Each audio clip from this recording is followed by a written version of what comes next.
we're back with another video on the Nissan.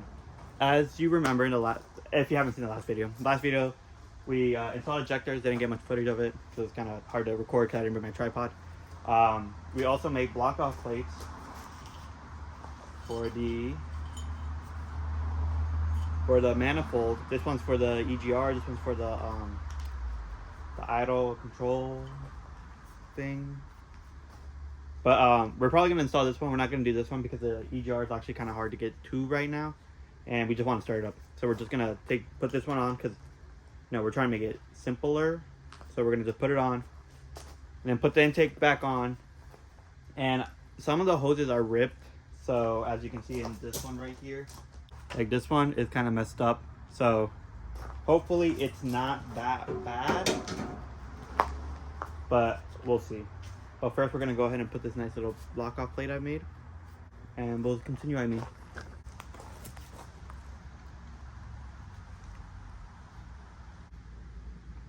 a type of smear kind of guy. I don't know what you guys like to do with your RTV. I like to smear it everywhere.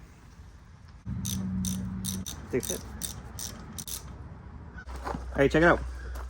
Block off plate, nicely put. We'll just wait for the RTV to, dry on the sides and everything. But look, it's not the prettiest, but honestly, oh shit, you guys almost fell. As long as it gets the job done for right now. So next would be installing the manifold. So right now we're gonna put this gasket on. It's not the best gasket, but whatever.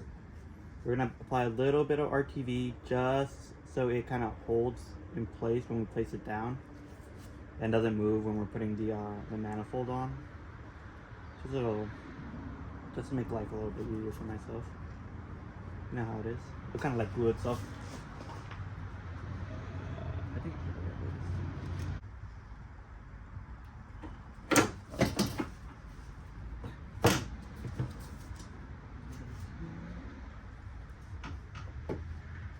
I need to bring oil. Hang on. Alright, I brought the oil.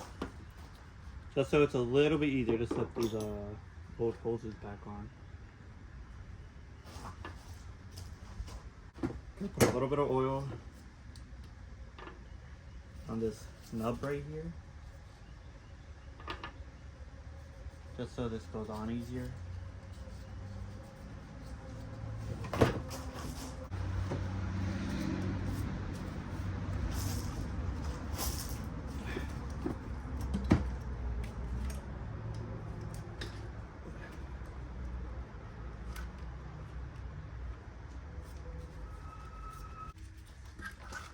Actually, change the plans.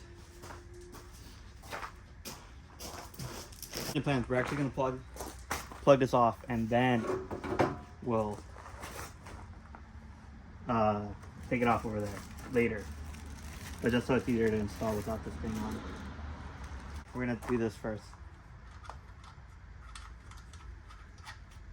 If you're ever in a situation like me, where you don't know how to do stuff sometimes, this little tip right here could help you. But if you're trying to remove a stud, get 2 bolts, tighten them against each other. I might have messed this up, I'm gonna be honest.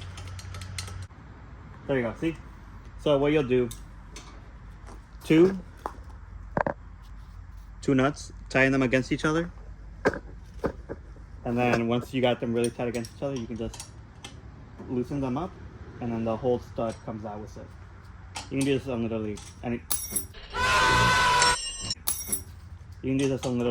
with a stud on it. Just a little, just in case you didn't know, you know what I mean? But then, before you take it off fully, take off your nuts so you can use them again later.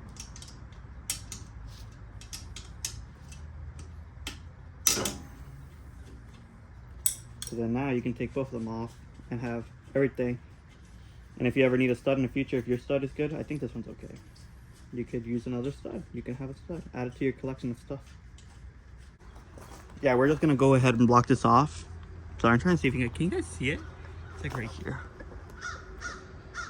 You guys can kind of see it. Oh, there you go. We're gonna block this off just so we don't have to deal with it. We don't have to deal with like such a tight space to block this off. And then the actual EGR valve and stuff will before we start the car. Or not before we start the car. When we start the car, we'll just leave it there for the meantime, and then we'll turn it on and see what happens. Let's see here.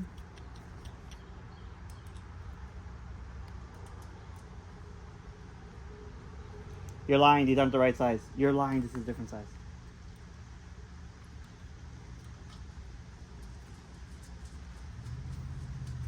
Is it because this had a stud in it? No, that's good. Whew, that was a close one. I thought it was going to be messed up. I was about to cry. Alright. Now let's actually get back to installing the manifold. But that looks pretty good, if you ask me.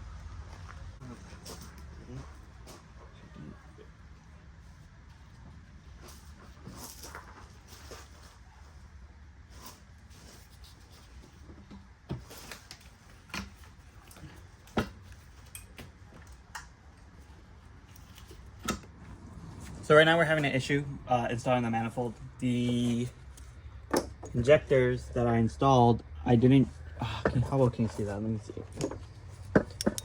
The injectors I installed, the top of the rail is hitting the bottom of the manifold. I already shortened this side. You can see it's a little bit shorter. How well can you see that? Let's see. You can kind of see it's a little bit shorter. But we need to shorten the we need to shorten the other side. So I just need to cut a little piece off of the hoses, and then it should be fine afterwards. Hopefully. I test fitted it again, and then it did fit, but it was still tapping this side over here. So we gotta literally do the injectors all over again, pretty much. Kind of whack, if you ask me.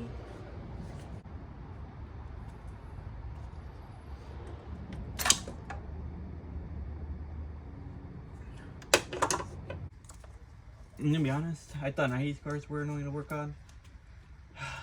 Fuck 80s cars, they're just as bad. Our car. Most of it's put back together. There's some vacuum lines like this one, which are really bad, and I need to replace them. And it's for the fuel regulator, so if it doesn't turn on, that's probably why it won't turn on this time. But everything's pretty much on, except for a few vacuum lines that are bad. Obviously the intake isn't on. There's a little bit of stuff that needs to be put on. I forgot to connect this. I did change the fuel filter. I just lost the ball. I dropped it, so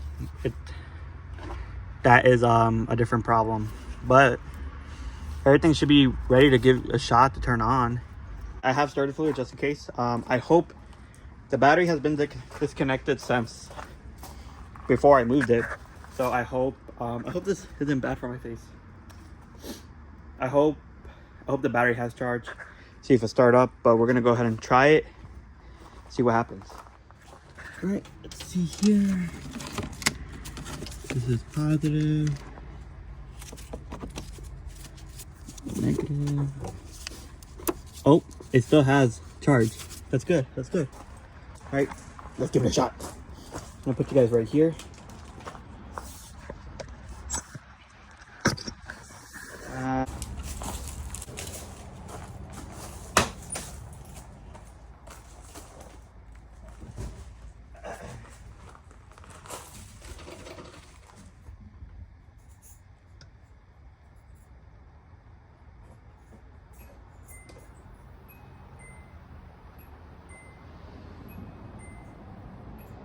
We got to prime it a couple times because we just changed all the fuel stuff out.